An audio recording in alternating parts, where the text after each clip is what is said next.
So, sleeping pads. You either love them or, well, you hate them, right? They can give you the best night's sleep in the world or be the reason that you're waking up every hour. So in this video, what I kind of want to do is share some tips and tricks to avoid actually getting those punctures, but also how to find a puncture when you do get one and how to fix it. All right, let's do it. Let's have some fun. Yeah? Yeah. Oh, don't do that. Don't throw your pads. Lesson number 1. All right, let's go.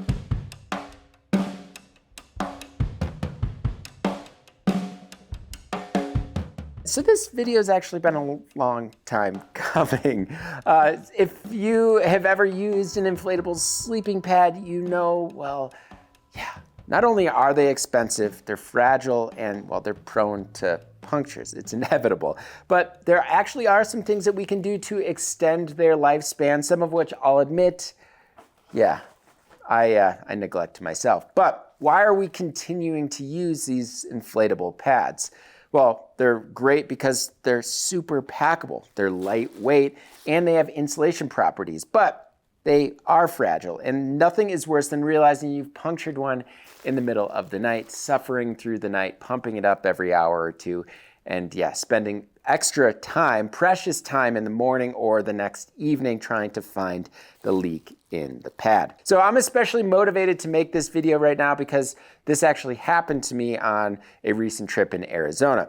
It wasn't a catastrophic failure, just a very slow leak that had me waking up every 3 hours instead of 1. Still, it was frustrating. So let's start with how to prevent these punctures in the first place. But before we do get into those, I do want to quickly mention that this video is supported in part by Gunnison Crested Butte. Gunnison County has long been a hub for gravel cyclists. Just look back to the 1970s when riders were tackling Pearl Pass on clunkers.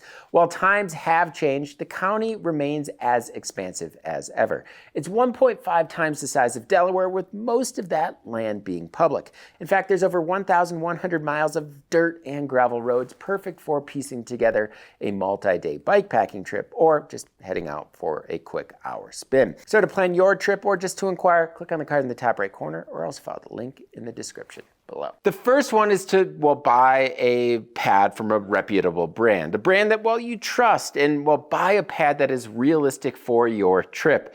We always suggest a pad with a thicker denier bottom.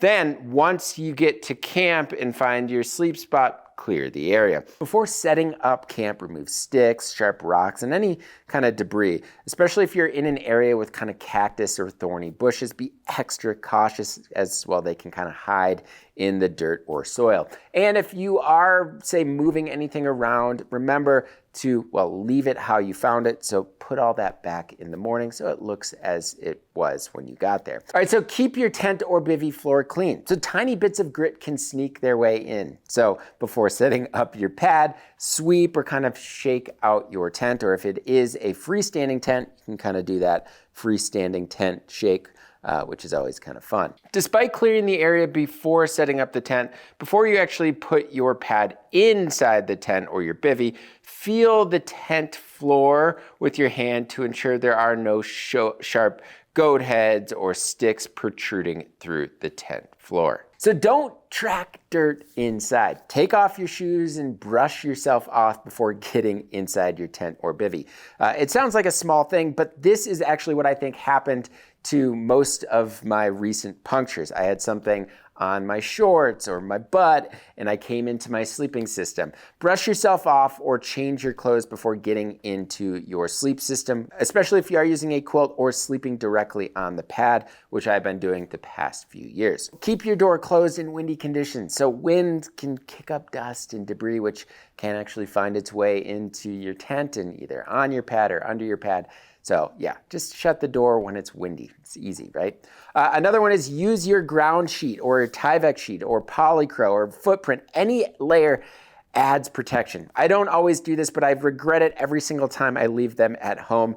Relying on only the tent floor certainly isn't ideal, both for moisture control, but also durability of your pad. So packing it up with care is also a really important one. So before actually rolling your pad up, make sure you brush off any dirt or grit. And actually doing this outside the tent can actually help clean everything out and avoid anything hitting the tent floor. And definitely use the little stuff sack. I mean, it comes with it, so you're supposed to use it.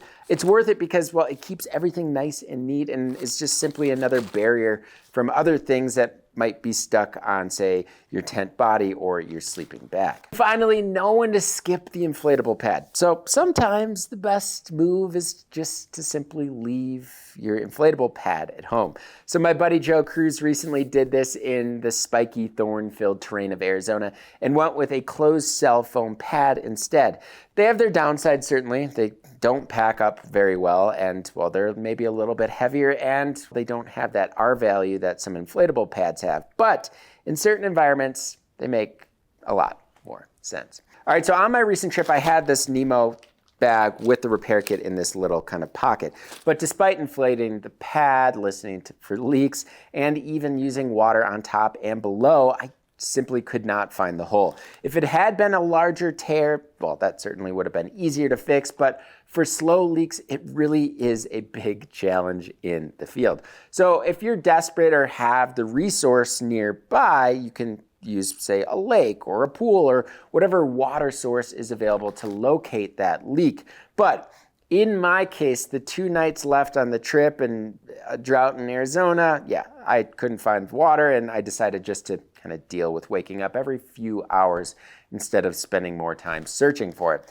It certainly wasn't ideal, but it also didn't ruin my trip. It just made it slightly more uncomfortable. All right, so now that we are in a controlled environment with tools that can actually easily find a puncture, that's what we're doing. And that's what we're doing right now. So I finally tracked down the leaks in a couple of my pads. One of them was from a zipper.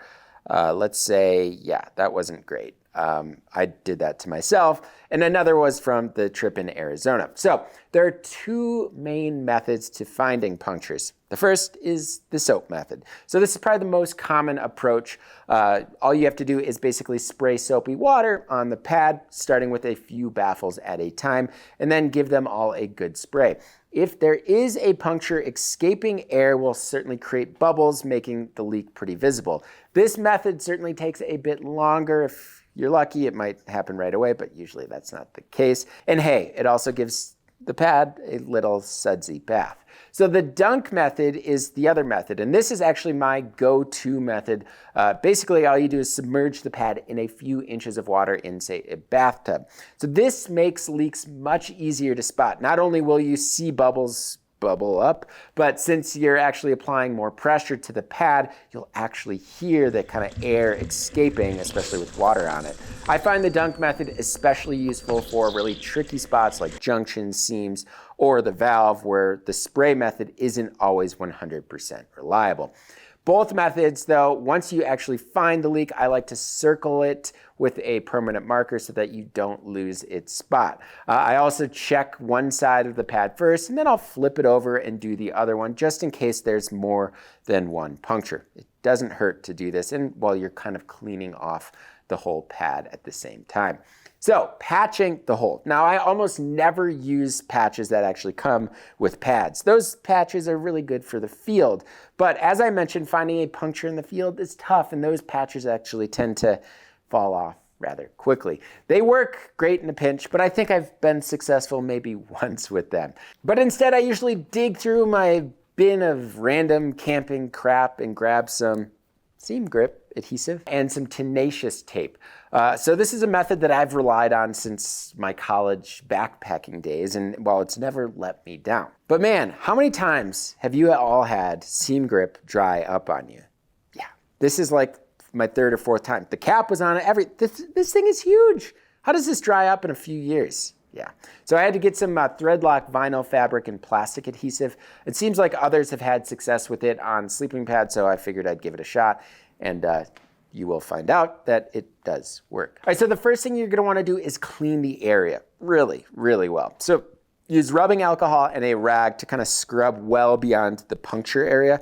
So this is probably the most important step because, well, you don't want to rush it. You want to make sure that everything, the adhesive and the tape stick for the long haul. So then I apply the adhesive, basically I spread the seam grip or whatever adhesive that you are using well beyond that hole or that puncture in the pad in a big round circle. Then I will cut and apply the tape. So cut a circular piece of tenacious tape to match the area of the adhesive. I'd say usually 1.5 to 2 inches around the puncture and really press it down hard.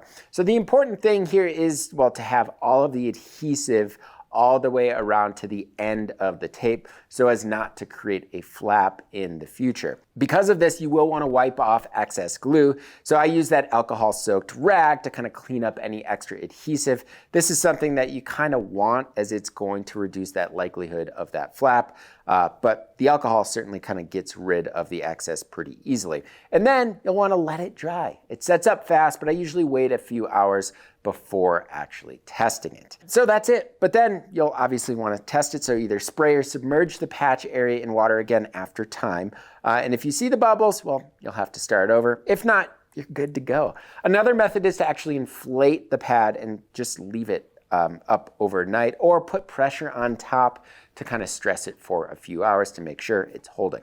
So little preventative maintenance goes a long way, but even with best efforts, punctures do happen. So hopefully this was helpful to help you avoid any of those punctures, or at least to give you an idea of how to fix one when they do arise. But if you do have any solid field techniques or hacks, let us know in the comments.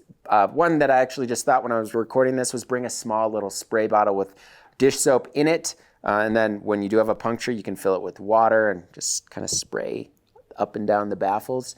Obviously, it's another thing to carry, but I mean, it could work. Anyways, as always, thank you all so much for watching. If you like what you saw in this video and want to see more like it, please hit that subscribe button and notification bell.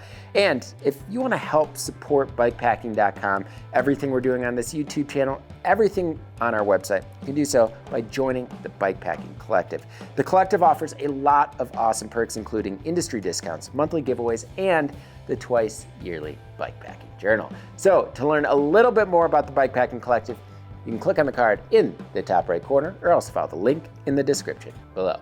As always, thank you all so much for watching, and until next time, pedal further.